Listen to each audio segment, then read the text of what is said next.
I'm here with my little football guy shirt and my little football guy's mug and my little football guy's draft.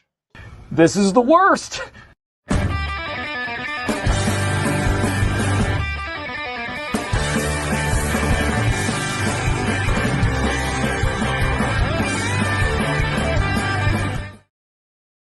Mota Zitabanakis. Welcome into the worst fantasy show. I am your host with the least, Jack Lucenay. Today on the show, I am super excited because we are officially entering the Football Guys Bowl. It is the first annual Football Guys Bowl. This is our fourth bowl of the year. So I'm like super jacked for this football season. I got to tell you. Look, we don't do sponsors or ads or any of that kind of stuff on the show. That's why I love being a free agent, is so I'm able to do stuff like this. But I got a friend out here also who needs your support. My guy Disco at Big Drafters HQ on Twitter, Big Draft Energy on YouTube. He's going to be going 24 hours straight on a live stream, and he's raising funds for a good cause. It's for palliative care. All proceeds will go to CHPCA, which is a organization here in Canada that essentially helps people with end of life care. So obviously an amazing cause that he's getting behind. I'll throw up the banner a couple times during the show. He's going to be starting off at noon. So probably like, with the 20 round draft coming up, maybe like a half hour after we sign off here. So yeah, just if you guys can go give him also a subscribe and a follow, that would really mean a lot to him and to me. But yeah, let's get into the draft, why we are here. I've already got it up. Before we get into the draft room, which is just about to start here, just a quick look at the scoring, which I always think is, obviously important to look at. What I love is kind of basic scoring, a little bit of a throwback. I kind of love that. So many of these bowls, shout out to Scott Fishbowl, has like kind of kinky scoring. I think this is a bit of a throwback model. And I love that there's no kickers. So shout out to Football Guys and the way that they constructed this. Also, single quarterback, important to know. So yeah, a little bit of a throwback. And we're already halfway underway here. I'm joining a touch late, yapping my jaw away. So Christian McCaffrey, CeeDee Lamb, Tyreek Hill, Amon-Ra St. Brown, Breece Hall, Jamar Chase, Bijan Robinson, and Justin Jefferson are already off the board. I knew I had time. So we 2 minutes per pick. Even if everyone's making timely picks, I'm at the 111. Unfortunately, it's my least favorite draft spot in a 12 person. Like if it's 10, I hate being at 9. If it's 8, I hate being at 7. I just hate being like obviously 2, you still get like a premier player right off the bat, so it lessens the blow of watching the guy take the 2 picks every time in front of you. But what I really hate is being at this back 111, because not only do you not get the premier player, now I gotta watch Snogger here take 2 players in front of me every time he has to pick. So I gotta pray that I don't get sniped heavy. I mean, just being in a league of playing in bowl leagues like this, because the players are generally very savvy. Oh, I already find myself having dilemmas here. Okay. You know what? I'm gonna actually pivot from what I did in the mock draft. I'm gonna go with Marvin Harrison and the upside of the rookie. Now, this is a 3 wide receiver league, so that is important to note, and it is full PPR. There's no IR, but lots of bench spots. So 20 round draft, and the defensive scoring is advantageous. So might be beneficial to grab a defense early, but I probably won't, to be honest. To tell you the truth, I think I'm going to play it safe. I'm going to be punting quarterback for sure. There's so many quarterbacks I love late in the draft. I'm not going to be the one reaching on quarterback. And I probably honestly might punt tight end. I took the risk and he made it back to me. I'm going to take Saquon here. I love this start. Marvin Harrison Jr. I think he's so talented that I think he's pretty locked in for, I would hope 1,207. And maybe he has more juice and upside with Kyler Murray if they are all able to stay healthy and be successful. But Saquon, I'm enamored with Saquon. I think people are sleeping a little bit on Saquon Barkley. I get that Jalen Hurts is a running quarterback and he's going to get his touchdowns, but Saquon is really good in the passing game, like excels in the passing game. But what I think is almost forgotten about is, Saquon coming out of college, he was like a really, even though he was like physically excellent and one of the best running backs that we had seen, generationally coming out of college, it was also that he was very much an above the shoulders player. Like I remember, I wish I could attribute the name of the person who said it, but I remember like a reporter or a GM or something like that saying, if Saquon Barkley had been a quarterback, he would have been drafted first overall. Like when you combine that level of physical excellence with, the mental acuity of a Saquon Barkley, that just makes for an excellent football player. So we saw Jahmyr Gibbs and Travis Kelce go at the 112-2-1 turn. I don't hate that. But I'm glad I didn't end up getting sniped on Saquon there. So I took the chance that he would come back to me. And if he had not, I was fine taking Kyron or Derrick Henry there. But, man, huge run of running backs now. This is, I think, not something I'm used to. I feel like usually it's the wide receivers that we're seeing big runs of. But after Marvin Harrison Jr. and Saquon Barkley, my picks, and the Jahmyr Gibbs, Travis Kelce at the turn, we got Jonathan Taylor, Derrick Henry, Kyron Williams, and Travis Etienne. Straight picks. And I actually love the start from Lock Raven 73. Shout out to you if you're watching. High T builds are some of my favorite. I feel like I'm chickening out in a sense by taking Marvin Harrison Jr. there, but I haven't done it very much, and I do kind of want to load up on wide receivers in this format. But if I was going to go with, a double running back start, I love Bijan Robinson, Travis Etienne, especially in a PPR league that's going to benefit the pass catching running backs. That's a fantastic start, and there's still going to be a ton of wide receiver value down the board. I think people talk about wide receiver dries up. I wouldn't say it dries up. I would say that there is a dead zone of wide receiver, and it happens in like the 9th, 10th, 11th round is kind of where it gets really ugly for wide receiver for a while. But then once you're through that and you're in the double-digit rounds, I feel like there's tons and tons and tons of guys that I really like taking flyers on, where it's like I could make a case and an argument for so many of these guys to hit, and we talk about who's this year's Puka Nacua. There's like 5 to 7 guys that I legitimately think, not that they're going to have Puka numbers, because Puka, that was like a true outlier, but guys who I think could just like have like 1,000-yard seasons and be relevant for fantasy when you drafted them in double-digit rounds.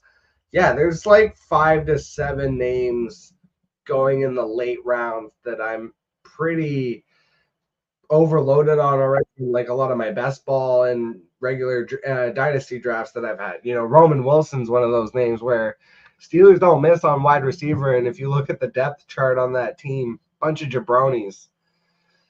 After Travis Etienne, get back a little more traditional with Drake London, Puka Nacua, and then we get Devon Achane and Devontae Adams off the board.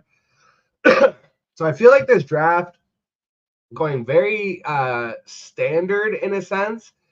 And what I mean by that is this is a room of smart drafters. That's basically how I'm reading this. I don't see anyone really reach. I feel like the only reach that you could argue is Travis Kelce, and I really wouldn't even say that that's a reach at 2-1, because I do think this year Travis Kelce is going to essentially be like as dominant as he's ever been in previous years, like not last year, but all the years prior. And I think part of that is when you add the speed of Xavier Worthy and Hollywood Brown, obviously Hollywood has to get back on the field, but when you add that kind of speed on the outside and open up the middle, and I'm watching Mahomes in preseason games throw behind the back passes, like it's just ridiculous. So I can't blame him for taking Kelce there. Pacheco, Waddle, and Cup go. Waddle and Cup at the turn. So again, that's a great start for Jay Kaplan, having to start from the 101, taking McCaffrey in spite of the 400 touch season and the calf and blah, blah, blah. It doesn't matter. It's Christian McCaffrey. I would have probably done the same thing. And Jalen Waddle and Cooper Kupp. That's a fantastic wide receiver duo to start with when you had to wait all the way back to 212 and 3-1. So long waits in between picks at the 311. That's the other thing I really hate about this draft spot is just you get the long waits.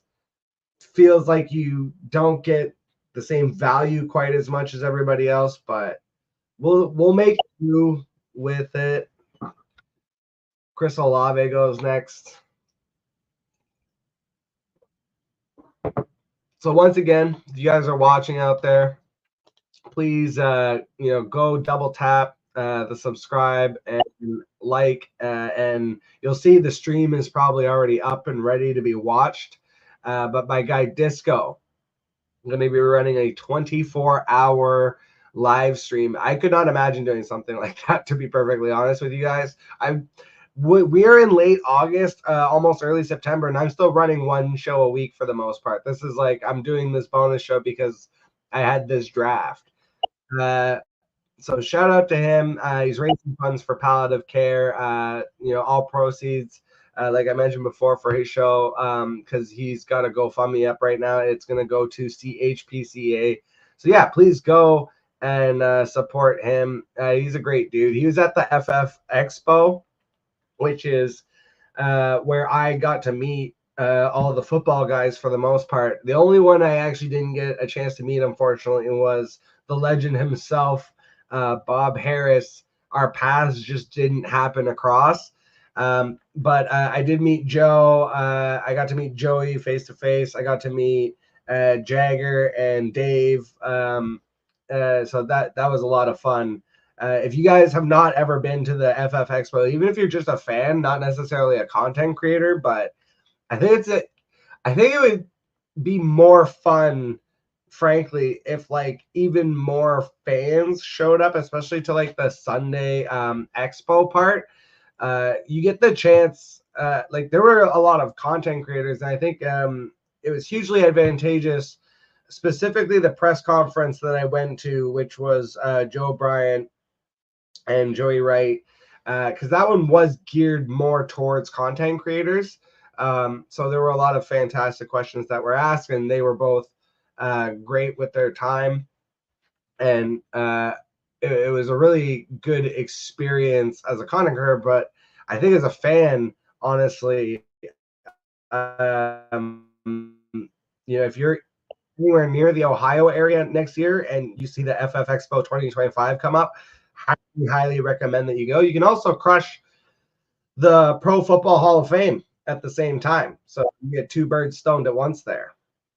All right, we get our first quarterback off the board with Patrick Mahomes. And then we get Nico Collins, Deebo Samuel, Rachaad White. I don't know how I feel about Rachaad White this year. I know it's a PPR league. I feel like he's going to grind it out by pure volume, but that scares me. Jalen Hurts goes next. I'm liking the start from Lock Raven a lot. I would not have gone early quarterback, but I understand it with Jalen Hurts, to be honest. Mike Evans and Brandon Ayuk. And we'll see how Joe goes here. And we are going to be on the clock next. I know exactly. I see my two targets. Ooh, I've got three targets really back to back to back. So I'm going to hope that 2 out of the 3 make it to me here. Let's see who Joe goes with. Joe looks like a fellow Steelers fan, so shout out to you. if you guys have any questions, or if you guys want to out yourselves as which team you are, and ask me to rate your team or anything like that, feel free to drop it in the comments.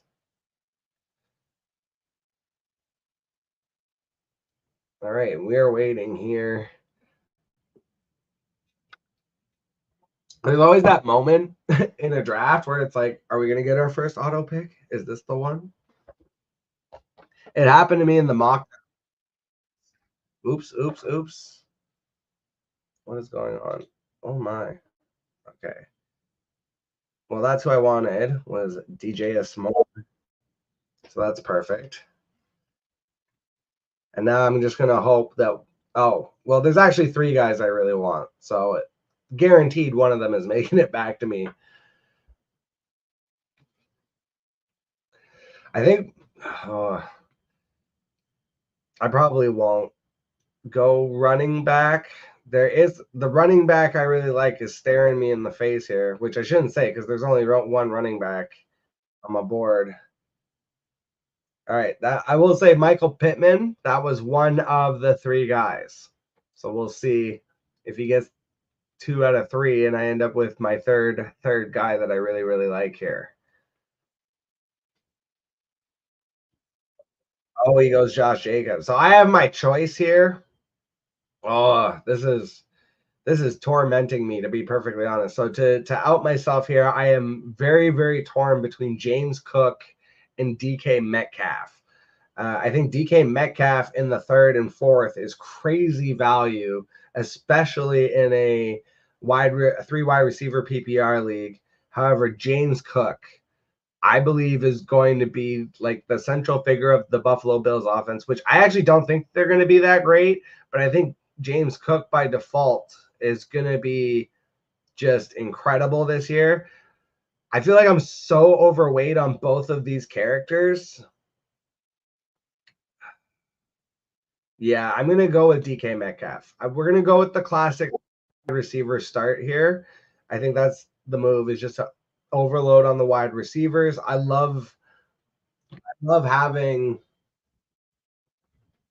like the alphas, and even if it's like a 3 wide receiver room, which basically DJ Moore, DK Metcalf, you could argue Nico Collins and Stephon Diggs, like is trying to figure out which one is the alpha in that room. With DK, I think it's more delineated that he's just a different body type and specimen as compared to Jackson Smith and Jigba and Tyler Lockett.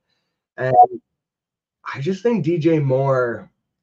I think DJ Moore is going to be really good this year. I just think, I wasn't that in on Caleb Williams, and maybe I'm buying a little too much into just a couple preseason games, but something tells me that it's just going to work for DJ Moore. I think the ones that are going to kind of eat into themselves a little bit more are going to end up being Keenan Allen and Roma Dunes.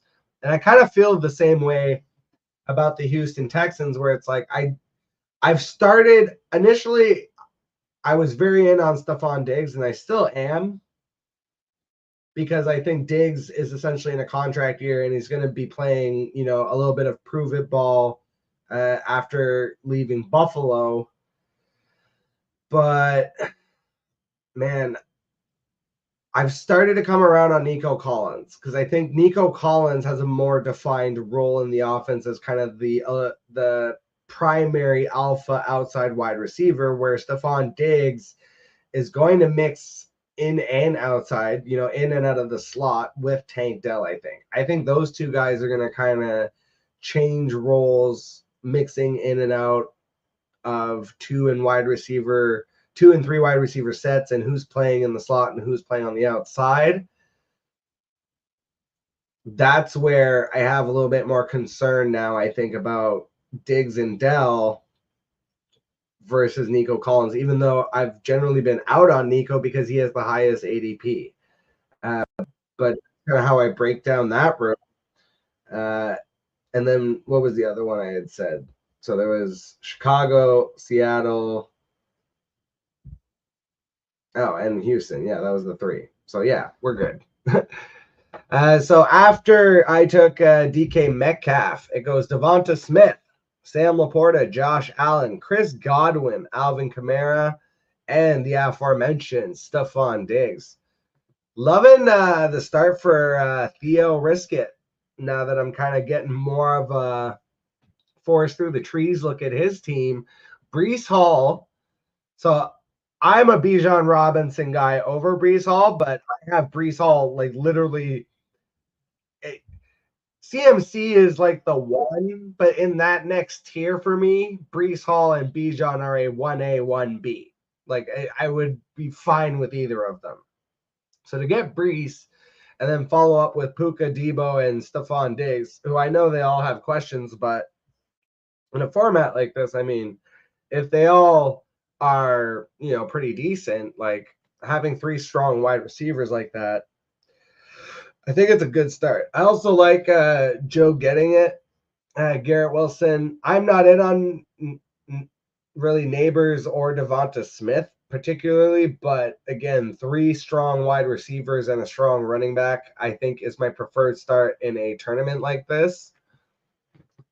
And then Dalton Kincaid and James Cook, the Buffalo Boys, go next.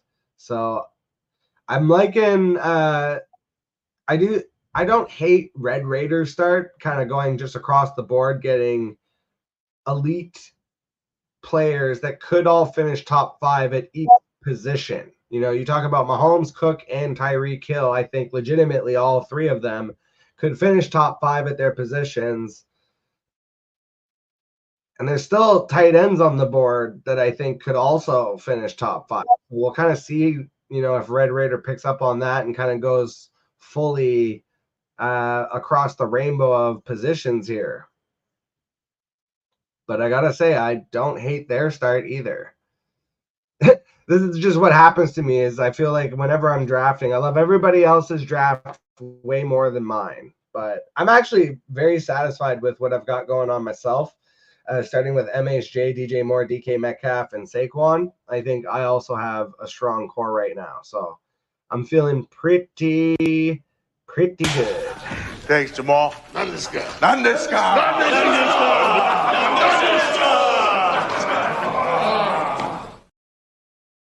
Nandaska. So after James Cook, we get, oh man, that's heartbreaking. So Mark Andrews goes at 411, and that's why I hate being at that spot. You have to watch Jay Kaplan take Lamar Jackson right after. So you do not get the stack, unfortunately, for Bork. You get borked of the stack. And then T. Higgins. I'm so out forever on T. Higgins. I've explained why a million times. We don't have to waste 10 minutes here. Joe Mixon, Kenneth Walker, Anthony Richardson, and Rashee Rice. Theo just loading up on those wide receivers. I'm not going to lie. I'm probably thinking the same thing. Trey McBride goes next. I think Trey McBride in the 5th is actually pretty good value. I've seen him more often go. I feel like he usually goes between Laporta and Kincaid. So I think it's good value to see him slip there. Kittle goes next. Are we seeing a tight end run? I can tell you if a tight end run happens here, I'm just going to be punting that position. I see tons of wide receiver. This is the thing. People say wide receiver is not that deep, but I'm looking at tons of wide receivers that I really, really like here. And there's a couple running backs I don't hate. I don't know. We'll kind of see how this falls to me. After George Kittle goes Tank Dell. Real jerk. I love that name. CJ Stroud. So I don't hate rainbow builds. I tend to be the type of person, I think, usually when I'm drafting that wants to be balanced at every position. The thing is, I just feel like the quarterback position specifically is so deep. Like tight end, I get it. I'm going tight end. Oh, okay. I was just about to say I'm going tight end next. There's two tight ends I really want here, and I'm not going to let the other one escape me. It's going to be Evan Ingram here. I think Evan Ingram is the actual like number one wide receiver for his team. And with the tight end run, he's like the last tight end. I think, after that you get into like the David and Njoku in range. I feel like the last guy I'm like really comfortable with is Evan Ingram. Ooh, you know what? I'm gonna put my money where my mouth is. I was just talking about George Pickens last night on the stream. Shout out to fantasysportsadvice.network, and my guy Tyler Bradley had me on the show. I was there with Brandon and Joe. Shout out to those guys. I forget their ats. If you'll find that YouTube channel though, you'll find them. I could have gotten Kyler there for the stack, I guess, but like I said, quarterback is just so deep. But anyway, sorry. I was talking about George Pickens last night, and I get the fear from Arthur Smith, but I asked both of them. I was like, do you think that if the quarterback play had been better for Atlanta last season, do you think that Drake London would have had a better season? And immediately they both, or I guess all three of them were like, yeah. And I said, okay, well, do you think Russell Wilson and Justin Fields are better than Desmond Ridder? And they're like, yeah. Okay, well, then by that logic, I mean, even in an Arthur Smith system, Drake London saw 110 targets. I know that doesn't sound like a huge chunk, but if you're efficient on 110 targets, and especially the type of guy that Pickens is with big plays, like that you can turn that into 75, 80 receptions. So I don't see any reason why Pickens can't do what he did last year with the cacophony of quarterbacks that they had, and with Matt Canada messing us up. So yeah, I'm totally in on George Pickens, but hey, I said we may or may not have a special guest. We have somebody. I think I'm cute. I know I'm sexy. I've got the look. The drive to go wild. I've got the move. I think I can do it. Let me see if I remember how to do Sean's pose. Let's see. Was he like? Was that it? Yeah. Was that it? Yeah, that was it. Jack, how are you doing this morning? Oh, I'm doing great, Joey. I love this shirt. In on this, yeah. This is the one that y'all gave me at the FF Expo. Fantastic. Yeah, I am out of my studio. You got the mug too. Look at you go. Yeah, I'm out of my studio this morning, but here running the FBG Bowl. It's been fun. It's been fun. Let's see how your team's doing. Where are you at? Okay, so I mean, my team is over here. I feel like I'm keeping it tradish with the format that you guys have set up. I've gone 4 wide receivers in my first 6 picks, and I peppered in Saquon Barkley and Evan Ingram. So my receiver core right now is Marvin Harrison Jr., DJ Moore, DK Metcalf, and George Pickens. I'm not just saying this. I would have taken every pick you've made. I would have gone Barkley in the first round. Kudos for you getting him in the second. I know it's right there at the turn, but I would have, except for the Pickens, I would have gone Flowers over Pickens. That's just a preference, though. Yeah, that was the risk I took. I said it on the stream when I was doing it that I was going to take the wide receiver and hope that the running back made it back to me, because I would have been fine if it had been Derrick Henry or Kyron Williams, to be honest, where it's like I didn't want it to be Drake London that I had to take the pick on. Or, I like Marvin Harrison Jr. I haven't done a lot of it because he would have to have like a generational rookie season, but I think he's capable of that yards wise. I don't know about touchdowns, but I think he could put up like on a huge ceiling. Like I could see it being, I could see it being like 1,500 yards. And you mentioned Zay Flowers. I know it's a preference, but he was sniped. He actually was at 6'1". Oh, he was? Okay, I didn't see the arrow there. I apologize. Yeah. No, that's cool. So yeah, you're sitting right about where I would be. Man, yeah. besides Is my everybody team, in your draft having fun? Your draft league started on time. That's good. 2 of them did not start automatically. I had to go automatically start them. So. Oh God. Okay. So I have a couple quick questions about. Let's go, man. I mean the thing in general, but before we do that, I want to know. We talked about my team. If you can quickly look and see some of these other teams, I don't know how well you can see these. What would be your other favorite team besides mine? I mean, I didn't say yours is my favorite. No, I'm kidding. Let me take a look here. Let's see. The first team, yeah, like took the 2 quarterback thing. No, they're out. I appreciate you being a football guys bowl, but you took 2 quarterbacks. And if you know me, I'm a wait on quarterback guy. So 2 quarterbacks in the first 5 rounds. I'm worried. I do like those 2 quarterbacks though, and it could be a good build. You know what? Theo, risk it for the biscuit. I saw where he got Puka, and I was like, man, that's good value. And I just like his build. He's got a hero RB in Brees Hall, and he's just pounding that wide receiver button. And that's kind of my MO. And Rashee Rice is rising up draft boards, getting him in the 5th round. I love that. Keenan Allen, he's not a big boy. People want to say he weighs all this. No, he's going to be fine. I'd go Theo as my second favorite team. I like that build a lot. Yeah, he was actually someone that I mentioned. And then Najee. Ooh. Getting Najee that late as your second RB was pretty sexy. Okay, so tell me a little bit, just the metrics of. First of all, this is the first annual football guys. Mm-hmm. Tell me a little bit about the chaos of trying to put this together and how it even works. Honestly, the chaos is only because I've made it chaos. Everyone on our team has been absolutely fantastic getting this going. We had a goal to try to do it with about 500 teams because we wanted to see. The first year was just a launch with our subscribers, and then it got a little carried away. We ended up at 1,884 teams in the tournament. Not solid though, because we had 6 dropouts this morning and I had to flip 6 people in. It's been a lot of fun. 157 leagues, managing this with our entire team. I can't say thank you enough. I put a post out yesterday kind of thanking everyone, so I don't want to directly thank anyone in case I leave someone out, but I hit them all in the post yesterday.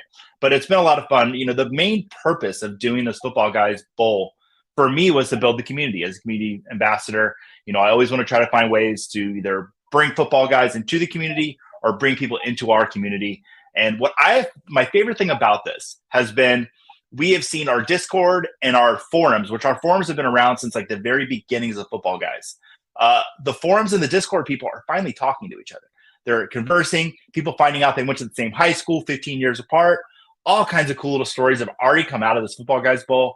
I cannot be more happy with how it's going. I got to spend some time with Joe Bryant last weekend, and he's excited.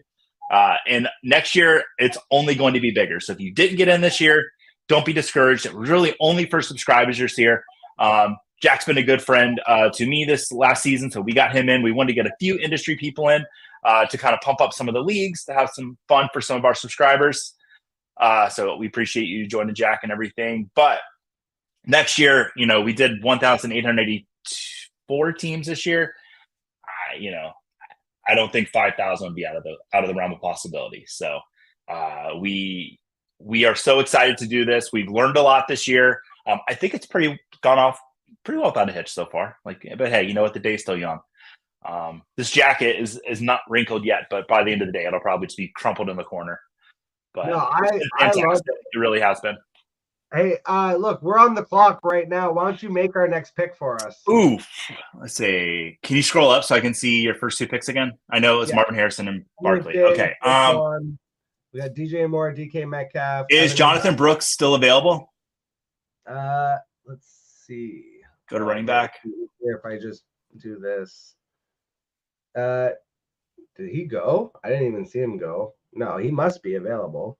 Oh, there he is. There's Jonathan Brooks. Right there. Zamir White still there? Maybe I shouldn't have said it out loud. Well, yeah, now take Jonathan Brooks because I said it out loud. But I'll just say this. I like your wide receiver depth. I'm not worried about the pup with him. He's going to be there, but I think there's a lot of running back depth later on that you can pick up, and I'll have to text you privately of who some of those guys are, where you can rebound fine for those first 4 to 6 weeks with Brooks out. And we'll see what Snogger does next. I like the upside that he has for sure. I haven't done a lot of it either, so I don't mind making that click. And I'm the type of person that like I'm very aggressive with my moves. I don't think there's ever been in a league. I don't think there's ever been a league I've been in where I haven't been top 3 in moves by the end of it. Go take Swift or Zamir White. Which one of those players you like best? Take one of those two. It's definitely Zamir White then, because Sounds fun. I'm not a Swiftie. No. I think with Zamir White, he's got a lock on that backfield. Like I don't think Alexander Madison's out here threatening his job, but with Swift, I actually do think Khalil Herbert and Roshan Johnson are very much threats to his workload overall.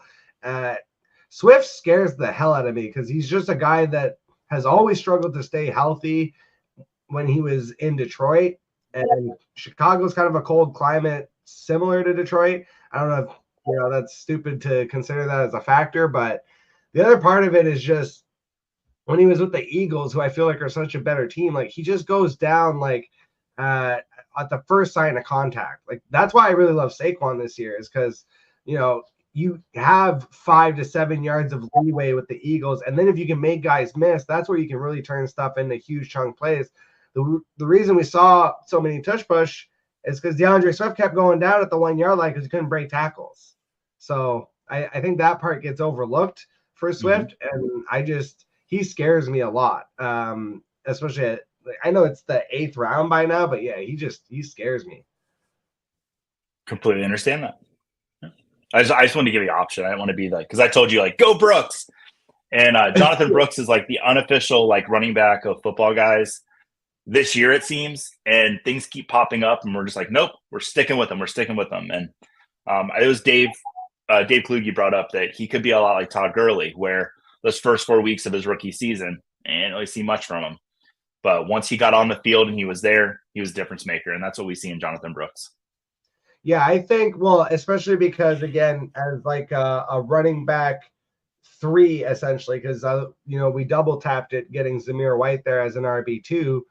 So Jonathan Brooks, when he does come back, and I actually will count, I'll even say 6 weeks, because he's going to come off PUP, but traditionally it takes a couple weeks to get going, especially for a running back. But after that, if he hits the ground running, and I've been kind of just in on this Panthers team, Bryce Young is a super late click in super flex leagues as a 3rd quarterback, just because it's like they've done literally everything possible. Improve the head coach, bring in Jonathan Brooks, bring in Xavier Legette, bring in Jatavian Sanders even. Like, I think that gets overlooked.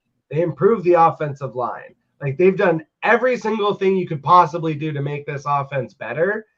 So now we just kind of have to see any kind of progression out of Bryce Young. And when I say that, I mean like 3,500 yards and 25 touchdowns would be an amazing season for him. Yeah.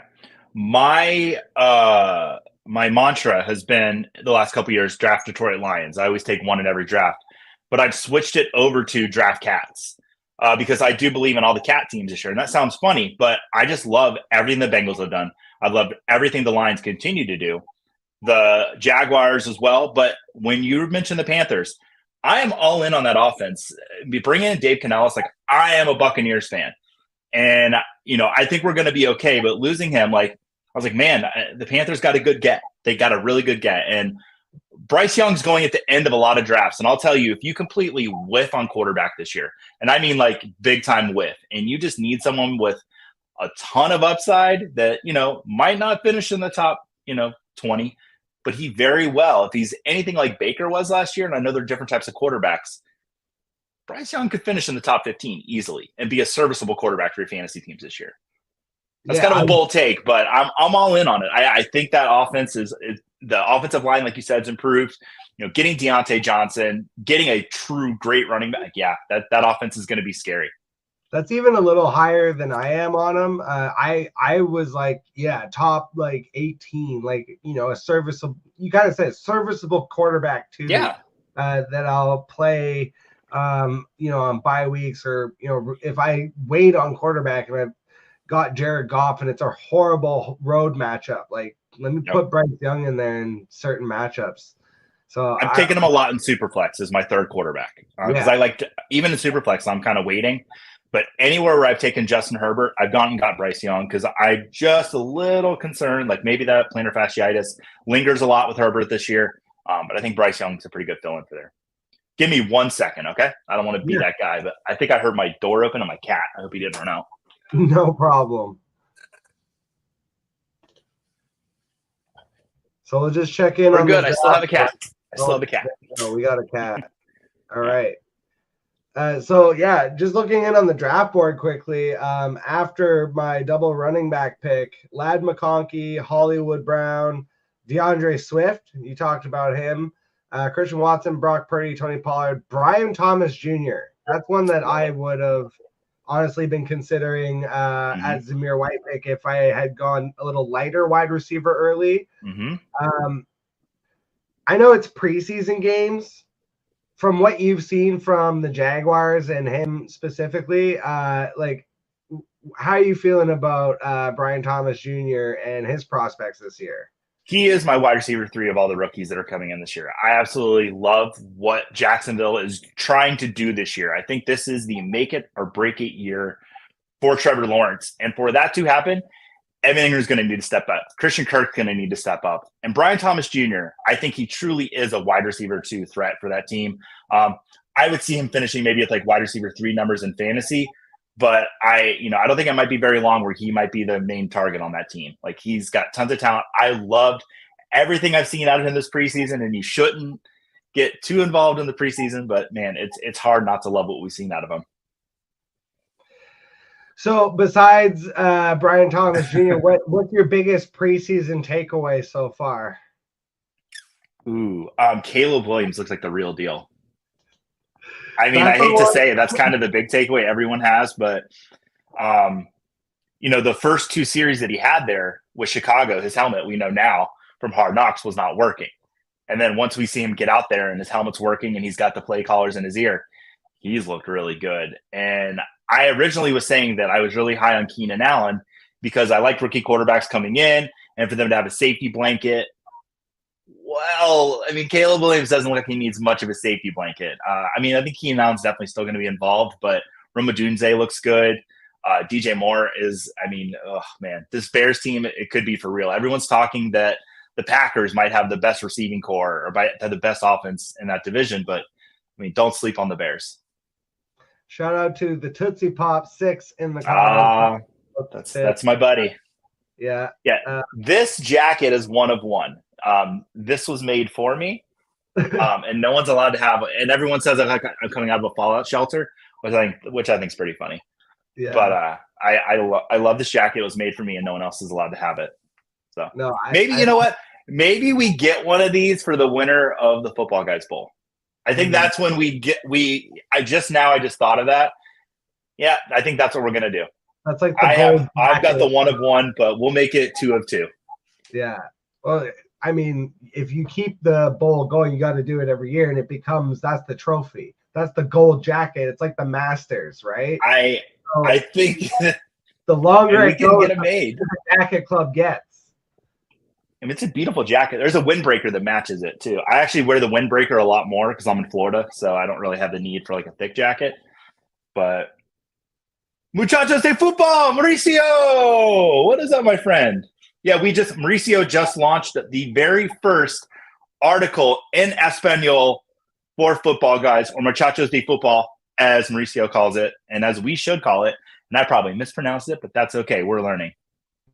So yeah, I actually was that's super exciting to expand to that new market with some content in Espanol. We're really excited for that.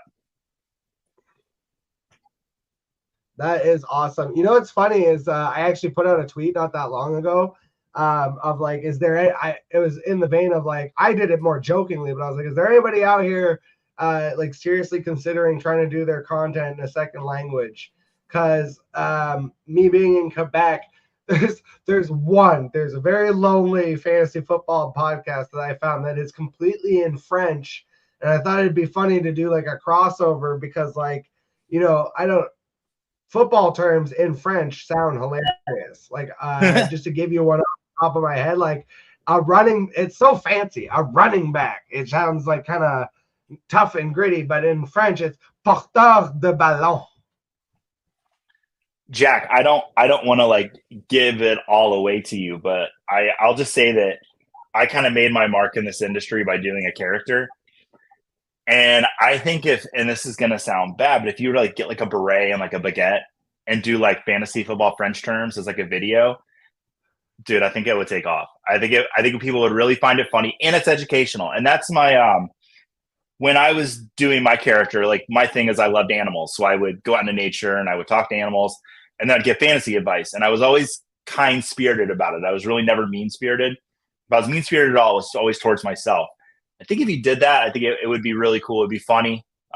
Just a baguette, a beret, like lean into it, and then just give us some French fantasy terms. That'd be fun. I would watch that. Man, it's so funny that you say that because I've kicked around that very idea. Like, so there's like a certain person. I'm not gonna out the person, but I do the worst interview, right?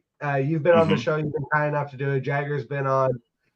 There's someone else that I want to get on at some point, and I literally I went out of my way to message them and be like, "Hey, this idea is kind of stupid, but I want to do the whole show as like another person." Okay.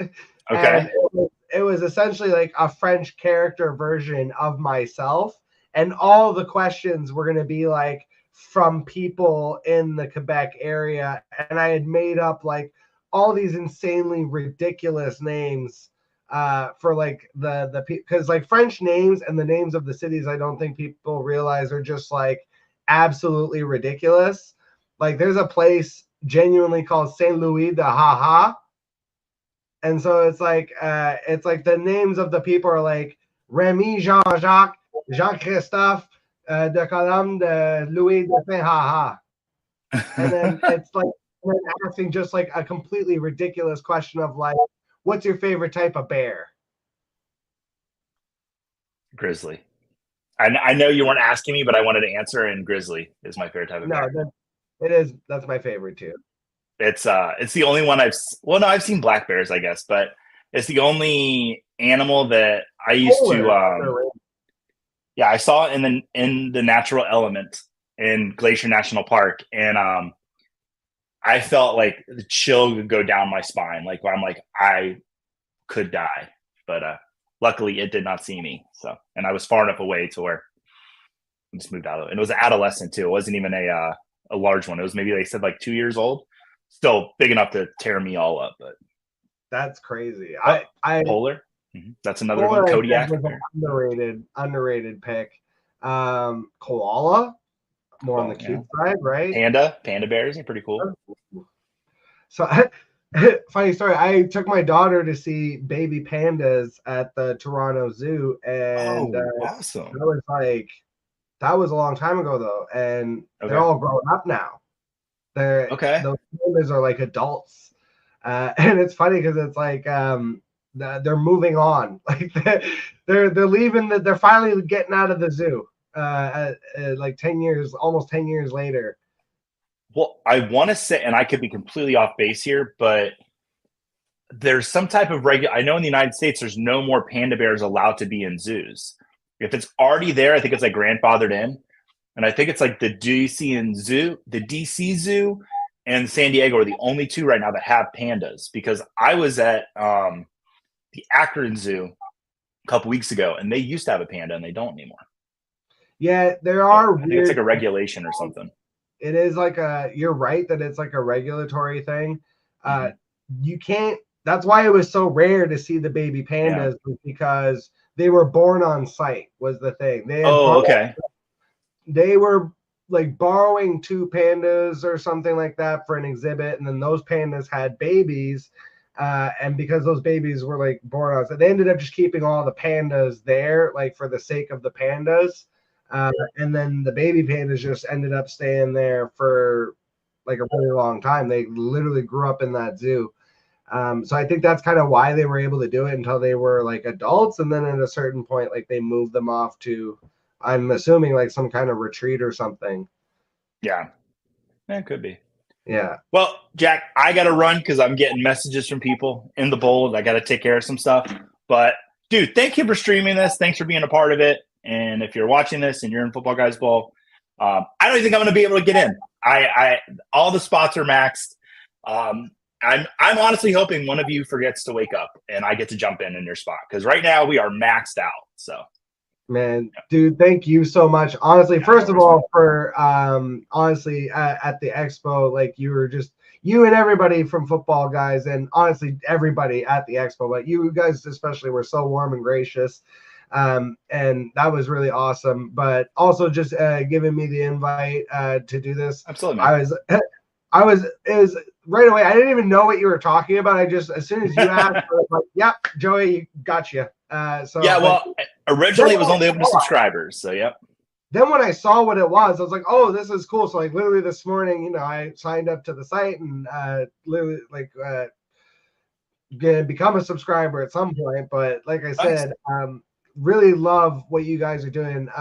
Site, honestly, you know, not just because you're here, but like I was looking at it, I was like, oh damn, this is actually like really clean and well set up. So I really love what you guys are doing. And our draft dominator now has draft sync if you're on Sleeper. So if you're drafting on Sleeper, it all syncs up automatically. So you can dominate your drafts easily this year with Football Guys. But yeah, I super appreciate your help and jumping on the stream this morning. Like, man, you're such an amazing dude. It's understated. Oh, no. I appreciate it. I'm just hanging out. So cool, man. Yeah. Have a good one. We'll chat with you later. Bye. Bye. Man, they say never meet your heroes, but I got to tell you guys, if you ever have the chance to meet Joey Wright, he is every bit the person on camera that he is in person. Like when I went to the FF Expo, legitimately was like one of the people that like came up, hugged me, you know, acted like we were best friends. And not, I say acted, but like it's because we had done a worst interview. So I have 3 shows on this channel. If you guys are new here, I do Worst Fantasy Show, I do Worst Interviews, and I do Wrestling Podcast. But the interview one is my favorite one, and that's where I get to have people like Joey. I've had Jagger on the show, and I've had tons of tremendous and fantastic and talented fantasy content creators come on the show. And we do just bullshit questions, like a lot of would you rather kind of stuff. We do drafts at the end of the show now. It's more just for yucks. But I had Joey on the show, and we talked a lot about movies. We're both huge movie fans. And it was just a great show. We really hit it off. So when I saw him at the expo, it was like, you know, meeting a friend. And like I said, very warm and amazing dude in real life. But then again, all the stuff that he does in the background as ambassador for Football Guys community, you know, it's funny because I was just talking about this. The show hasn't come out yet. Now we're getting real meta. I just did an interview with my guy, Bayu Bengal. Shout out to him. Basically, we were talking about Eric Froton. If you guys are not familiar with Eric Froton, he's a college fantasy analyst for oh shit. Now I'm forgetting. It's like a huge company too. I shouldn't be forgetting. But you can find him on Twitter. Just type in Eric Froton. He's not hard to find. But I was talking about him because we were doing a draft of fantasy analysts to rob a bank. And I was saying, like, he's the type of dude just put his whole heart into everything. It doesn't matter what it is. And I love that about people who are genuine about that. And that's exactly how Joey is. Joey is very much a genuine person. You know, not just to say, like, you know, I met Joe Bryant. He was fantastic. Like I said, I got to talk to Jagger and Dave. They were both tremendous and down to earth. So just a really solid group of guys over there at Football Guys. That's why I don't mind, you know, repping them on the show. All right, now I'm having life decisions at this point.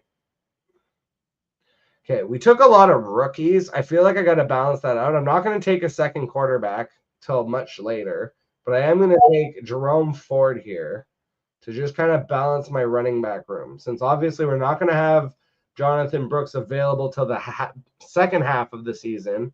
I think Jerome Ford, very strong pick for the first half of the season, especially since we know that Nick Chubb won't be available. And yeah, my last two picks there, I ended up going Caleb Williams to pair with DJ Moore. And, because we were talking about his upside with those wide receivers and how he could hit. And I took Trey Benson, who, again, I think Brooks and Benson both present as potential league winners if they're able to take over their jobs by the end of the year.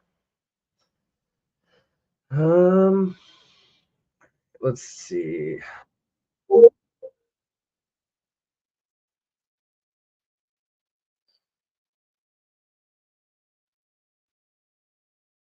Ooh, we're a little overloaded on rookies, but man, I just love Jalen Oak so much. I just feel like he is locked in basically as the number one wide receiver on the team right now. So I really, really like him. Oh man. So it's been a minute. Obviously, amazing having Joey come on to the show. But let's double back on this draft board a little bit. We went from the 8th to the 12th round, so we won't go through the whole thing. But let's just take a look at how some of these teams are stacking up now that we're a little bit deeper in the draft. So we'll take a look. So Theo, risk it. Oh, man, I really love your team. Getting Najee and Tony Pollard as your running back 2 and 3. I'm not in on Chase Brown, but he's a running back 4 with upside. Tua, I love Tua that late. I think Tua is just a lock to, basically do what he did last year, but he could have a little bit more touchdown upside. And I love Taysom Hill. Just, Mr. Necessary there for the Saints, and in this format listed as a tight end, that is going to be a huge advantage. He's going to be doing some rushing and receiving and just that kind of garbage junk time play. He's going to have huge spike weeks. He will disappear on you at times, but I am totally fine with that. I'm assuming you'll end up taking some shots later on tight end. I don't hate that at all. I will say, even though Jay Kaplan went double quarterback, they took a naked Lamar, which I get because of the rushing upside, but then they were able to pair Dak with Jake Ferguson. Joey said he didn't like the early double quarterback, and I'm normally prone to agree with him. In this instance, I don't hate how your team kind of turned out. Like, you have McCaffrey, Waddle, Cup, Higgins, Deontay Johnson, Khalil Shakir. That's a solid wide receiver room. McCaffrey. Now, I think your running backs after McCaffrey. Like, I'm not a Tyjae Spears guy. I call him Tyjae snap percentage Spears. I watched him go 9 carries for 8 yards. I don't think he's a thing. And if he's splitting with Tony Pollard, they brought in Tony Pollard for a reason. I think Tony Pollard's the true lead back there. So I'm not a Tyjae Spears guy. I think the problem with Blake Corum is you're relying on a Kyron Williams injury for him to really be the guy. If that happens, though, paired with a healthy McCaffrey, that is like a potential league-winning combination. I love Jake Fergalicious. He's actually one of my top tight ends. And the fact that you were able to stack him with Dak, I actually like that a whole lot. And also Joe, right next to me. Garrett Wilson, Jonathan Taylor, Malik Neighbors, Devonta Smith, Kyle Pitts, Kyler Murray. That's 2 onesie positions that could definitely hit. DeAndre Hopkins, now he's injured, but when he is going to be available, he is going to be useful, especially in a PPR format. Love Ladd McConkey in a PPR format. Again, if we had not been looking at running back in this situation with Joey, Ladd and Brian Thomas Jr. were 2 of the wide receivers that I was looking at, but we were very thin at running back. I really love the picks that Joey helped us make. So it's not saying that it's not to denigrate that, but at the same time, just looking at the wide receivers that went, I'm more pumping your Ladd pick. I'm a super Ladd this year. I've been on record saying I think Ladd McConkey is the clear number one wide receiver for the Chargers. I think he is a lock for 1,000 yards and like 5 to 7 touchdowns. I think that's guaranteed pretty much as a floor, barring injury to Herbert. I have a bet going with my guy Hoove. Shout out to @HooveTube. We have a bet going on who will finish with more fantasy points, whether it is going to be Ladd McConkey or JSN. I'm on the Ladd McConkey side. So this is just telling you that I'm a Ladd McConkey truther. And then love Devin Singletary, don't love Jalen Warren, and I'm okay with Dobbs and Chuba there. So I like what Joe's got going here. Oof, we are getting finally into the second half of this draft now, though. When we're starting to see the Zach Charbonnet, Ray Davis, Jaleel McLaughlin, Rico Dowdle, and Tyler Algiers of the world go off the board. So we're going to have to take a look and start planning out what we're going to do a little bit more. But we will be right back after this 30-second dance party. 30-second dance party.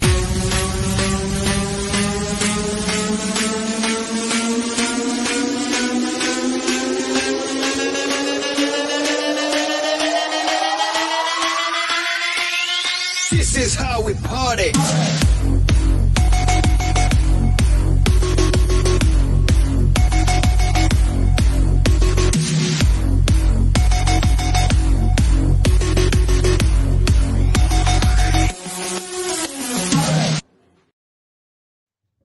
Oh, yeah. I had to slam some water there. We're good now. All right. Let's just pick it up from the 13th round. Dontavian Wicks. I love Dontavian Wicks as a sleeper. I'm just willing to take shots on Green Bay wide receivers. I think, obviously you don't know exactly who's going to pan out where and when. But in the 13th round, it's definitely worth taking the risk there because if he does hit, definitely going to exceed that ADP. So I like that. And then you get kind of the Robitussin picks. Jacoby Myers and Jerry Jeudy, I feel like, are just good, solid wide receiver threes and flex plays in a format like this where it's full PPR.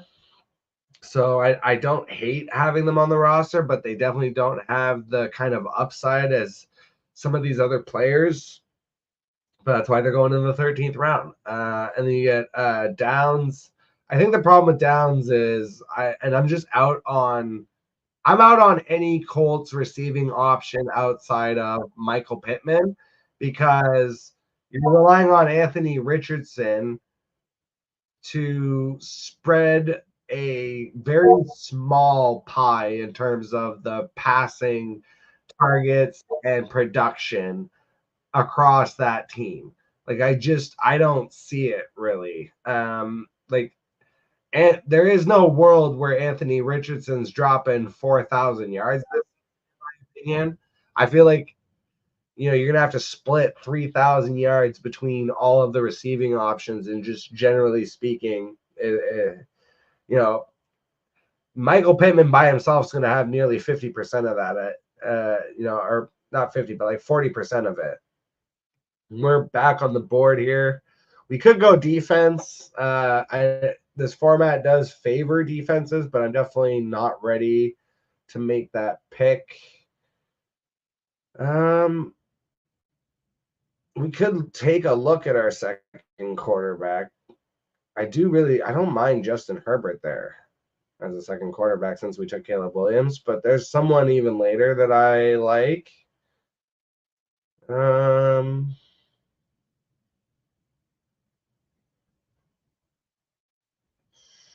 Yeah, I'm tilting a little bit here. I'm not gonna lie. No, you know what? So I'll just out myself. I'm gonna take Justin Herbert as a second quarterback. I think the value is just too good in the 13th round, and the fact that I have Caleb Williams, I do want some kind of like steady in my mind, quarterback production. I also think he's gonna run more in that offense with Greg Roman.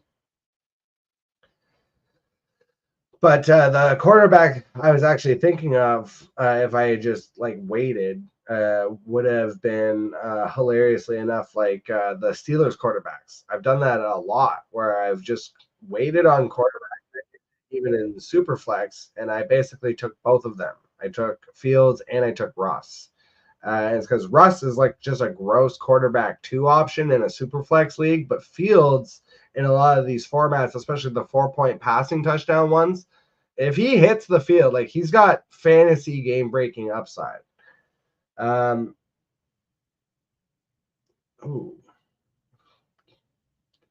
I feel like Vidal's kind of got some juice back, but I'm going to go with the bounce back season. I'm going to believe in Quentin Johnson here. I'm going to stack him with Justin Herbert. I mean, if it doesn't work out as a 14th round pick going after Ricky Pearsall, who's hurt right now, I mean, I will just drop him and move on. But if it does work out, I could easily see him being 1,000-yard wide receiver. Not like a huge. I'm talking like a clean 1,000 yards and 5 touchdowns. But again, in the 14th round, he's probably like the wide receiver 50 off the board right now or whatever it is. He's gonna outproduce that ADP probably. Like if he just has a semi-reasonable season. So, and considering that I took so many wide receivers early, and then I took Jalen Polk as like a rookie, I don't mind balancing it out with a potential bounce back candidate there. And again, late stack with Herbert and Huge. So our team's kind of rounding up into shape. Still 5 rounds to go, though. This is a deep, deep draft, my friends. So again, this will probably be going until about 11:30. So it'll be perfect timing, actually, for you guys to grab a quick bite to eat and then head on over to my guy at Big Draft Energy on YouTube. He is hosting a 24-hour live stream, Big Heart Energy Draftathon. He's currently raising funds for palliative care. All proceeds will go to the CHPCA. It's at Big Drafters HQ on Twitter, X, if you want to give him a follow there. Big Draft Energy on YouTube. So please, guys, if you can, go give him a follow. And if you want to let him know that I sent you, usually they do raids and stuff, him and Sleazeball and Bayou Bengal and those guys. So if you want to let him know that I sent you, drop in his comment section hashtag the worst. Let him know that you were sent by the worst. I would super appreciate you guys if you can jump over to his live stream after. Like I said, raising funds for palliative care, which is end-of-life care for terminally ill patients. And it's honestly, one of the best causes, I think, that I mean, every cause is great in its own right, but this one I think strikes home with a lot of people, especially with what we've gone through generationally speaking with all of the bullshit with COVID and stuff. So I think this one just it's special is what I'm trying to say. And Disco is a special dude. The only thing bigger than Disco himself, because the dude is like 6'9" and 300 pounds. The only thing bigger than himself is his heart. I can tell you he's just a genuinely good person. Again, it's the Canadian in him. No, I'm joking. But I met him at the expo, and we've chatted many times outside of that. Just like, like DMing, talking about random stuff. Like I said, really good dude. So please, if you guys can go over, check out his 24-hour live stream. I know it would mean a lot to him. But it would mean a lot to me too. All right. Let's see. After Huge, we get Pop Douglas, Isaiah Likely on the auto draft. Michael Wilson, the Baltimore Ravens. Now we're seeing the defensive run finally in the 14th round. We see the Jets and the Cowboys. We see Thielen and Dortch. So you know what? Just talking a little bit about strategy here when you're in a league like this. Now, again, the scoring favors defensive scoring. However, I am a true believer in streaming defenses, and I think there are some people who cannot let it go. You know, the idea of I just want to lock in one defense and leave it be, and that top 5 defense will just get me there. And that's all well and good, but like you look at like the New York Jets just as an example, they were a top 5 defense all year. Yeah, right until weeks 15, 16, 17 when you needed them most, they gave up like 89 points and they scored less than 15 fantasy points in all 3 of those games. And this was like in a pretty friendly, advantageous scoring league where I was checking. So, and there were two of those games where they were under double digits, like single digits out of your defense. That always feels bad. So, you know, I'm not willing, generally speaking, to spend up on defense. I'm definitely more of a streaming defense kind of guy. So I can tell you guys, I'll be waiting on defense no matter how many defensive runs there are. And there's still a lot of players that I like on the board right now. I don't want to say who they are because I'll get sniped. No, I'm just honestly at this point in the draft, like I would say out of the next 5 picks, probably 3 or 4 of them are going to end up on waivers for most people. That's why they say you never win your draft. You don't win your league at the draft. You win it by playing the game all year. And I mentioned it to Joey when he was here. That's why I really believe in attacking waivers and trades. I am routinely, almost always, in every single league that I play in, except best ball, obviously, where you can't make moves. But in every league, like every redraft, every dynasty league, you go look at you can see like the moves that a player makes. I am almost always in the top 3. I generally am the person that makes the most trades in a lot of my leagues. Almost every league, whenever I get into like a new league, I end up making a bunch of trades kind of right away to tinker and improve the team in my eyes. So I'm a very active player in that sense, and I feel like that makes up for a lot of the mistakes that you make in the draft. Even Scott Fishbowl, shout out to them.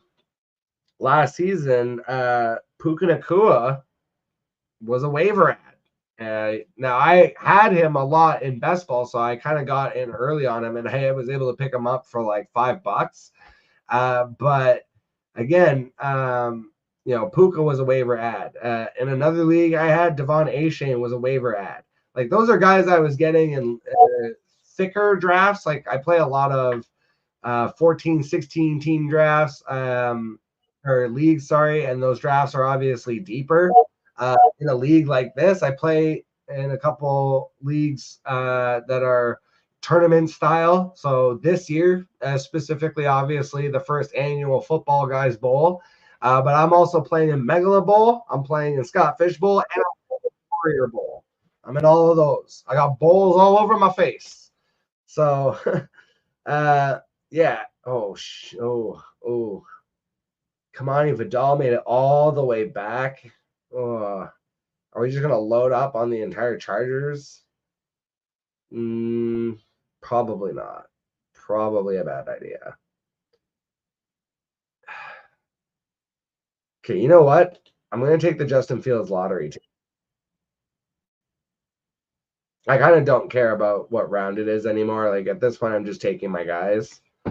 So I'm going to take him.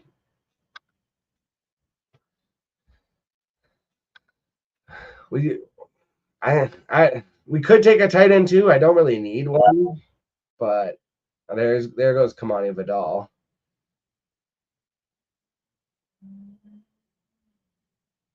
Yeah, I'm fine not taking Vidal. I didn't want to take the entire Chargers roster there. I have a decent amount of Vidal. You know what? We are going to go double tight end because I have an idea for maybe later, but I'm going to take the Senator, Ben Sinnott. So I think he's obviously capped at the beginning of the season, especially with Zach Ertz there. But, if they just lost because they traded away what's his face there, Jahan Dotson. So now you're talking about, okay, probably Diami Brown, Luke McCaffrey. I could see a world where the tight end, regardless of who it is kind of the secondary target behind Terry McLaurin, because as much as I like Jaden Daniels, I think Jaden Daniels is, a 2 to 3 read quarterback. I don't think he's going to be seeing the entire field in his first season, and especially the first half of his first season. So I think it's going to be Terry McLaurin, tight end, run. Like that. I think that's going to be his mindset. And, they might have design plays for some of these other guys. He might take a couple deep shots at Diami Brown, but I think for the most part, it's going to be Terry McLaurin, tight end, run. I think that's going to be his actual mental progression. So, and I don't think Zach Ertz's going to last the entire season. So I definitely think kind of the way that we were able to take the rookie, we're overloaded on rookies too. I'm noticing that this is something that happened to me in Scott Fish, where I ended up taking a lot of the rookies. But Jonathan Brooks and Trey Benson, kind of the way that they are going to hopefully come on in the later half for us. Same thing from the Senator is what I'm hoping there. And Justin Fields, the reason I took him is because he's just a lottery ticket. I keep saying in the 15th round, honestly, I could have taken him in the 16th. I might have even been able to wait until the 17th. But again, any of these guys I'm taking in the next 5 rounds could easily hit waivers at any time. The fact that Fields, if he were to get that job, becomes an instant league winner from the quarterback position just by the virtue of how he runs the football and how that breaks fantasy football, he's a lock. I call it the Justin Fields lottery ticket, but I find myself taking it in a lot of leagues, especially Superflex leagues. As my second quarterback, I end up just taking Justin Fields and Russ Wilson. Now, in this instance, because I took Justin Herbert, I'm going to take a naked Fields here. I'm just going to take we're running naked through the fields. We're hoping that he can get that starting job by, I would probably tap out by week 6. And then if I was really hurting for that roster spot, I might let him go. But again, in a format like this where I've got a lot of extra bench spots, unless I have a bunch of crazy injuries, I can afford to just kind of keep him on the bench. And the potential upside, if he becomes the starter, is, again, he immediately mixes in as my quarterback 1. Now, I didn't actually check if trading is available in this form. I know some bowls allow trading, some do not. So Megala Bowl, for example, last year you could not trade. This year, trades. Scott Fish Bowl, no trades. So it just depends. I'll have to look at that after. But theoretically speaking, just using this as general draft advice, I'm never usually the one that's draft to trade. But in a situation like this where I took my quarterbacks, Caleb Williams was the earliest, and he was at 9-11. Shout out George Bush. But and then I took Justin Herbert in the 13th and Fields in the 15th. Yeah, okay. If Herbert and Caleb Williams look really good for the first 4 weeks of the season, but then something happens where, Russ, either by play, by injury, or by other outside forces, ends up the backup and Fields becomes the starter, well, I could definitely shop Williams or Justin Herbert for something, and then I'll still have a 2 quarterback system in, whichever one of those guys I kept, and Fields. So it does give me some roster flexibility. Again, in a league that is this deep, I don't hate the move. Again, single quarterback, normally not trying to overload on the quarterback position, but we took a rookie. We took a pocket passer with maybe a little bit more rushing upside than people think. And then we took just a pure lottery ticket rushing upside quarterback. I don't hate it in that very specific specific instance. Again, like, just over here, Bork, Geno Smith and Baker Mayfield, that's the same quarterback to me. And you already have Jordan Love. Like, that's the kind of 3 quarterback build that I wouldn't be looking for. And it's not to be like, oh, you did it bad, I did it good. I'm just saying that the 3 quarterbacks I took, I feel like have very different skill sets and paths to being, fantasy relevant. Again, Caleb Williams, more of a traditional pocket passer with 3 really good wide receivers and a lot of potential and, upside. And then you look at Justin Herbert, just has been like locked in for, 4,500 yards and 30 to 40 touchdowns, but people are very nervous about this new system in Greg Roman. Maybe he runs a little more and makes up some of the fantasy value there, and then just a pure runner in Justin Fields. People say Lamar Jackson is a running back at the quarterback position, and that's honestly a disservice to how good Lamar Jackson is. But that is an accurate description of Justin Fields. So again, that's the only reason I'm really taking Fields there. Oh man. Okay. You know what? I'm taking Roman Wilson. I know I've got George Pickens. I'm being a bit of a homer here, but I just love Roman Wilson so damn much. I really do. Oof. Who else do we want here?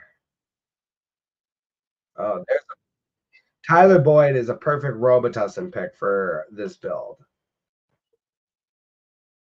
So I took a couple rookies. A bounce back is huge. Tyler Boyd is a perfect Robitussin player to get in like the last rounds here, because obviously DeAndre Hopkins is going to be out for the first couple weeks of the season by default. Basically, that to me makes Tyler Boyd the wide receiver 2. Levin's going to take some shots downfield, but I think Boyd's going to be serviceable for the first couple of weeks, and then I'll just move on, whether it's by trade or dropping him for someone else. Like, I will be able to use him and drop him without any kind of hesitancy because I got him in the 18th round, and it balances out, taking a guy like a Roman Wilson and earlier a Jalen Pope. So I don't mind taking a veteran like a Tyler Boyd this late in the draft as just a pure Robitussin pick. Seen a lot of quarterbacks go off the board again. Single quarterback. I would just leave the Sam Darnolds and Bo Nixes of the world on waivers. That's me personally. And again, it's like I know I took the 3 quarterback build, but not to beat a horse to death, but there were 3 very different quarterbacks in my eyes, and I would not normally do something like that. It's just because of the deep rosters. But when you start taking dudes like, Bo Nix and Sam Darnold, especially, Will Levis, like Sam Darnold could just as easily lose his job to Nick Mullins, to be perfectly honest. Who, by the way, if Nick Mullins is out there in your Superflex Dynasty leagues, go add him, because I do think he's going to start at some point in the season, and he may be a relevant player in deeper leagues. I know, like, a perfect example would be like when Scott Fishbowl does open up. Like, if you have Sam Darnold, I would also go get Nick Mullins so that you have just Vikings quarterback on your roster. But yeah, we're super late in the draft. It's like at this point, I honestly can't fault anyone for doing anything. We'll see which defenses make it back around. I'm definitely going to be looking at my defense with the next pick, and this is exactly why I waited on defense. I see like literally several defenses that I would be perfectly fine with. Especially the way I like to attack defense is look at their week 1 schedule and just go off of that. Like the Eagles, that's kind of rough. Green Bay, Atlanta. Then they're going to get New Orleans and Tampa. So maybe that's like, if we wanted to double up on defense, we could take maybe them and somebody else. Again, assuming that they're going to make it back to us, because we do have 10 picks in front of us right now. Derek Carr. again, in this format, there's just no reason to have Derek Carr. And you already have Mahomes, and you even took Trevor Lawrence. Like, there's just literally he's going to be on waivers. There's no reason to take Derek Carr there. But I think there is a little bit of what I would call bleeding into, and maybe this happens to other people, fantasy players that end up doing a lot of fantasy drafts. Like when you're always doing super flex drafts and always doing best ball drafts and constant. I feel like they start to bleed into each other at a certain point where it's like if you're not really careful about checking the scoring on a league like this, or you start making picks like I've already got Mahomes and Trevor Lawrence. I'm going to take Derek Carr in the 18th round. Like you could have taken a shot at a receiver. You could have taken a shot at a random running back or like another tight end there. Like literally anything else would have served your team better, and you're going to end up probably grabbing that person off waivers, but just like save yourself the trouble, take those shots when you're actually in the draft. See, Malik Washington at the night, I think that's the kind of guy, like, I love taking a shot at Malik Washington in the 19th round. Mike McDaniel really wanted to draft him. Like, he talked about wanting to draft him. And you look at Tyreek Hill and Jalen Waddle historically have struggled to have full 17-game seasons. Now, that doesn't mean that they are missing tons and tons of games, but like we even saw it with Jalen Waddle last year. Like there is a world where they play 12 games in the season. Now, it's not just that there are those games where one of them is not available. It's that I think Malik Washington it's over, like he's the guy that's going to get overlooked and be able to get behind the defense because you have to account for Tyreek Hill and Jalen Waddle. And so who's the guy that could, end up switching with Waddle in and out of the seam? The guy that could end up on the outside just blowing the top off of defense because they're focused on, again, and then out of the backfield, like you have A-Shane out of the backfield. Imagine a play where you just have Washington on the outside run a fly, and then you have everything going on with Tyreek and Waddle and A-Shane on the other side of the field. Like the whole defense could be looking clearly at the Tyreek, A-Shane, Waddle side of the field. Washington wide open, flying up the left sideline. So he's a guy that I really love taking shots on late, as opposed to, again, like a Derek Carr in that situation. Like, I just think you should be taking handcuff running backs and, late wide receiver shots. Okay, we'll see if they did make it back to me. Oh, yeah. We're going to take the Houston Texans. That's going to be our defense. They get the Colts week 1. I think that is a great matchup. As much as, Anthony Richardson is a good quarterback, he's also very capable of turning the ball over. So I think I really like that. Do I go double defense here? Because I kind of like the Eagles for weeks 3 and 4. And I like the Texans. Well, actually, I like the Texans all the way up to Jacksonville, Buffalo, basically. You know what? Yeah, I think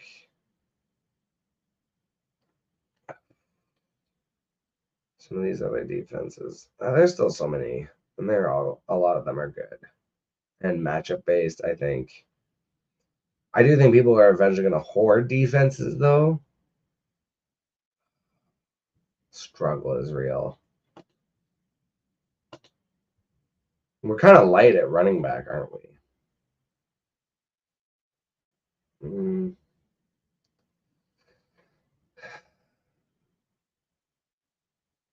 Decisions. Okay, I think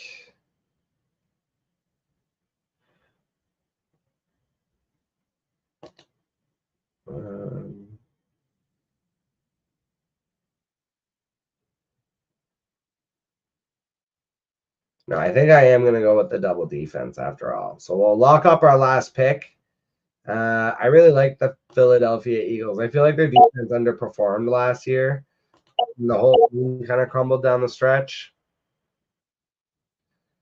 And again, I really like the Texans opening matchup. A little less against the Bears, but then, you know, I'll be able to just play the streaming matchups with those two defenses that I think both have the potential to hit top 10. The only running back I was really looking at there was Isaac Rendo, but then it's like, again, I hate banking on the injuries and that kind of stuff. Hey, Jerry, what's going on? Jerry Bagshaw coming in at the end. So, yeah, I hate banking on injuries. And again, in this format, the scoring for defense is advantageous. Now, I could still rotate one of those defenses out, but in a 12-team league, you know, again, if at some point in the season, everybody rosters two defenses because the rosters, like the benches are so deep. And even if you say half the league does that, if half the league rosters two defense, that's 6 out of 12. And then you still have everybody has a defense, that's 18 defenses not available. And you would assume the 18 best defense is not available. So it's like you're picking from a bottom 12 defense going purely matchup based. And then again, the more teams load up and are holding two defenses, like all it takes is if every team does it, that's 24 defenses not available. Now you're picking out of 8. And it's probably 8 real junky defenses that are left. So when it's like down to like 8 to 12 to 14 defenses that you're streaming from, and they're all craptacular and none of them have really good matchups, that's where it can get rough in the streets. And again, you know, being 20 spots in this deep, I'm feeling pretty good about the depth for our players. So yeah, I think I'm fine rostering two defenses. Again, doing some stuff I'm not really used to doing, but I think you have to dig. So you know, you got to zigzag and you don't have a chance at winning. Just dropping by to say, hey, heading to play in a 9-ball charity tournament. May embarrass myself in. Hey, best of luck to you, my friend. Nine ball. You're talking pool, right? Like billiards. That's what I think you're talking about.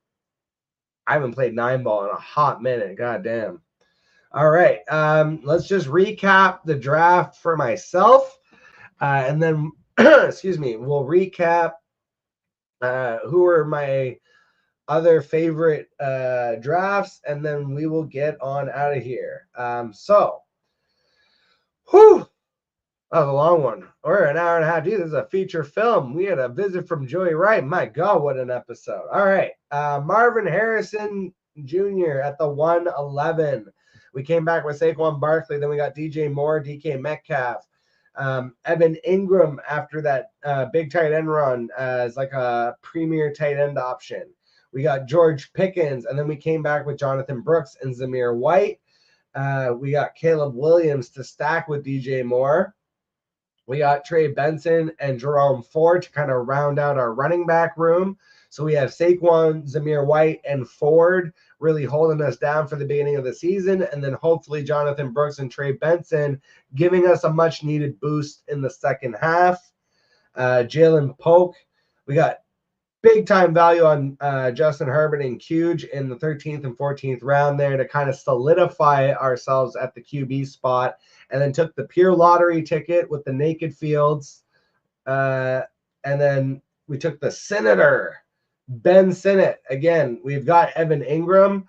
I could have, one guy I actually thought about in the last round there too, is I could have taken Zach Ertz just to, you know, lock down the tight end room. Didn't want to do that. I don't want the gross value of Ertz. I just want the upside of if Sinnott can take over that spot. And because I have Evan Ingram, I'm not going to hold 3 tight ends like that. So that's why I ended up going with the 2 defenses at the end, like we kind of explained there. And I had Roman Wilson one of my favorite rookie wide receivers coming out of the draft. I loved the landing spot with the Steelers. Steelers, historically with wide receivers, we find good wide receivers late. And Roman Wilson, I think, kind of fits into like that Deontay Johnson mold. Not a lot of competition from the likes of Calvin Austin and Van Jefferson for him to be the wide receiver 2 in that offense. I'm not saying it's huge value to be a wide receiver 2 in an Arthur Smith offense. We're probably talking like 700 yards and 5 touchdowns. But coming out of the 17th round, I'll take it. And then Tyler Boyd, again, a Robitussin veteran pick, and our double defense dose of the Houston Texans and Philadelphia Eagles. I love having, if I am going to have 2 defenses, I do like having, again, 2 defenses I view as having top 10 upside and also in different conferences. Not just, I like that they're not just different division, but different conference. Really opens up the pool of potential matchups so that I can still stream between my 2 defenses that I've got. All right. Let's go take it back. So let's take a look at Theo Riskett because they've come up a couple times in the show. Loved their start. Let's see how they finished. So the infamous start of Breece Hall and then going 5 straight wide receivers, Puka, Debo, Stephon Diggs, Rashee Rice, and Keenan Allen, and then coming back with Najee and Tony Pollard. It was going about as perfect as it gets. And then Chase Brown, I might not believe in it, but that's a strong upside pick for an RB4. Tua and Taysom Hill, really solid value in the 10th and 11th. And then again, Rico Dowdle, I might not believe in it, but if he gets the job, good value in the 12th. Braylon Allen, I think, is an excellent handcuff to Breece Hall. God forbid anything happens to Breece. You have Braylon essentially steps right into that role. The Dortch at 14, I love that pick. Jalen Tolbert. I drafted Tolbert in a dynasty league, and it has not worked out for me. So I hope it works out for you this year. But he might be the new Michael Gallup, where we're always waiting on him to break out, and it just never happens. And then Elijah Mitchell, Jalen Hyatt, Dawson Knox, Jordan Mason, and Tim Patrick, Fireball Jones in the last round. So I really love your draft. I think you're a little light on tight ends, but I think Taysom will hold you down. You probably will have to hit that on waivers at some point, but there are actually some guys out there that I would be fine with. Just looking at it right now, I bet, like I said, the aforementioned Zach Ertz, really gross value, but he's probably out there. I didn't see Jatavian Sanders get drafted. I think he's going to hit at some point and be a hot waiver ad, so you could get on that train early. And Colby Parkinson, I think, is another deep tight end sleeper. Very popular in the best ball streets. Might go undrafted, but he might be, again, an early waiver target. Matt Stafford loves his tight ends. So besides Theo, let's just take a look. You had the first overall pick. I do really like your build, though. Shout out to Jake Kaplan. But a real jerk got auto-drafted, actually, a pretty good team. Ironically enough. I don't hate it. But I think my other favorite, honestly, was Joe. And it's not just because he's a fellow Steelers fan. Shout out to Joe getting it, drafting right beside me at the 110. Took Garrett Wilson, Jonathan Taylor, Malik Neighbors, Devonta Smith. I wasn't a huge fan of that start because I just don't believe in Neighbors and Devonta Smith necessarily for fantasy. Smith a little bit more than Neighbors. I think Neighbors is capped by the horrid quarterback play that we're going to see out of New York this year. But Kyle Pitts and Kyler Murray, I'm super in on that. Kyle Pitts, hilariously. I feel like people have been burned by Kyle Pitts for so long that so many people are like, never again. I'll never do Kyle Pitts again. It's like the thing of like, if you drink too much of one alcohol and you have a really bad night, you never want to drink that alcohol again. But hey, I'm coming along fresh and I've never tried that alcohol before. I've always been out on Kyle Pitts before. I said last year, especially, I had a whole segment. If you guys ever go back and dig through the vaults of my old episodes, you'll see that a running segment I had for the entire year was who scored more than Kyle Pitts this week? And that sustained us last year. So I was very out on Kyle Pitts, but I'm in on it this year with the change in the coaching staff, with the addition of Kirk Cousins, assuming health for Cousins, even if it is hanky-panky Heineke back there, or Mr. Penix, the unwanted draft pick. I think regardless of who it is, like Kyle Pitts, I think is the clear second option in this offense behind Drake London. You could even argue there's going to be times where he's going to be the first option and the first read. So I really love Kyle Pitts this year. Kyler Murray, I think, tremendous upside with the running. We talked about how I'm a super lad. Getting down into Devin Singletary, Jalen Warren, Romeo Doubs, Chuba Hubbard. That's all good value. And then Luke Musgrave as a second tight end, I think, has some upside. Pop Douglas, Jalen McMillan. I love the Demarcus Robinson pick. I think he's being slept on a little bit. They've talked about how he's having a really good training camp. He kind of did some things last season. I think he has officially surpassed and usurped Tutu Atwell for that wide receiver 3 job. So I like the upside in the 16th round, and then getting your defense and the Dolphins. Sam Darnold, I mean, you didn't need that, but whatever. And then Tank Bigsby and Deonta Foreman. Really good running back values late there. Bigsby could have a role in that offense for sure. And even Deonta Foreman, I think, is being slept on a little bit as like a red zone guy for as long as Nick Chubb is out. I mean, I argued like crazy with someone last year about Kareem Hunt, and they still kept coming back to me of like, oh, Kareem Hunt sucked. Kareem Hunt sucked. I was like, I told you Kareem Hunt was a 20th rounder in best ball, and he scored 9 touchdowns. So what do you want? Like, that's if Deonta Foreman gets 500 yards and 9 touchdowns, that's an immaculate pick at the 20th round. Like, that's serviceable for your team. That means there's going to be weeks where you might be able to put him in your lineup as a flex. So again, I don't hate that at all. Oof. We've been going for an hour and 40 minutes here. I'm going to say it for you guys one more time because we're coming up on 12 here. Please, if you guys could go over to my guy, Disco. Here, let me get the banner up one more time. Disco, Big Draft Energy on YouTube.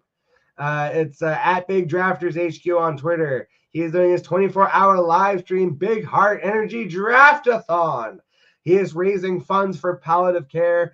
The proceeds will be donated to the CHPCA, which is an organization here in Canada that helps assist with palliative care, which is end-of-life care for terminally ill patients. So please, please, please, if you guys could go over to Big Draft Energy, drop in hashtag the worst. Let them know who sent you. I super appreciate Football Guys for putting together the Football Guys Bowl. Joey Wright, especially for reaching out to get me into this draft and this league and this competition. I was serious. I'm pretty sold. I think I'm going to become a Football Guys subscriber, and you guys should too. A lot of what they do is, I think really clean and efficient from like a metric standpoint from what I was looking at of like ease of use of the site. But I think and if you are more of a beginner out there, and I think there can be a little bit of hesitancy sometimes because it's like, yeah, if you've only played fantasy football for like a year or two and then you find yourself in a draft with someone like myself, and it's not to be like, oh, I'm the greatest of all time or anything, but I've been playing since 2011, and there's people who've been playing way longer than me, right? Like, there's people who've been playing since the 80s and 90s. So it's more of the catch-up game, right? Like, I've obviously learned so much in 12 years. I'm still every day, every year, constantly yearning and learning more about fantasy football.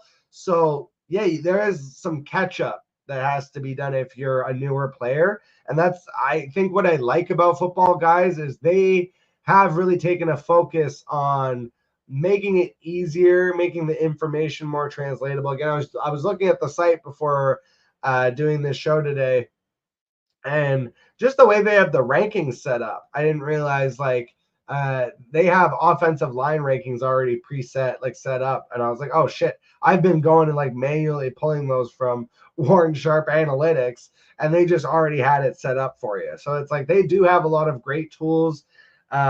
I would say like they're on par with, a fantasy footballers or, one of those other big type companies, but that still really have like a family feel. I think Football Guys have managed to capture that. So I really like what they do. And that's why I love being able to stay a free agent, because then I get to do an episode like this where I get to just kind of hang out with the Football Guys for a day. And, tomorrow it'll be somebody else. But for right now, in 15 minutes, like I said, please head over. One last time I'm going to say it. Big Draft Energy on YouTube. 24-hour draft-a-thon for palliative care. Again, all of the donations will be going. Oh, excuse me, Jesus Christ. We'll be going to the CHPCA. That's what it is? Yeah, there it is, CHPCA. Perfect. So, yeah, please, guys, go over there to Big Draft Energy, jump into the comments, and drop hashtag the worst so that you let them know who sent you. We'll be back actually tomorrow night. I have my home league is drafting. Literally, it's called the Home League. It's a 3-keeper league. So we'll be back tomorrow night for another draft. We're going to push back our start time. Normally it's 7 o'clock, but it's going to be 8:30 tomorrow night. So you can catch us then. If you've made it this far into the show, I super appreciate you guys. If you were in the comments, thank you so much for joining. If you were in the league and you came to watch, thank you so much. Super kick that subscribe, the algorithm stuff. But I'll catch all of you guys on the flip side. He's running down the middle by the 50. He's at the 30. He's bare-chested and banging his chest. Now he runs the opposite way. He runs at the 50. He runs at the 40. The guy is drunk, but there he goes. The 20. They're chasing him. They're not going to get him. Waving his arms, bare-chested. Somebody stop that man. Here comes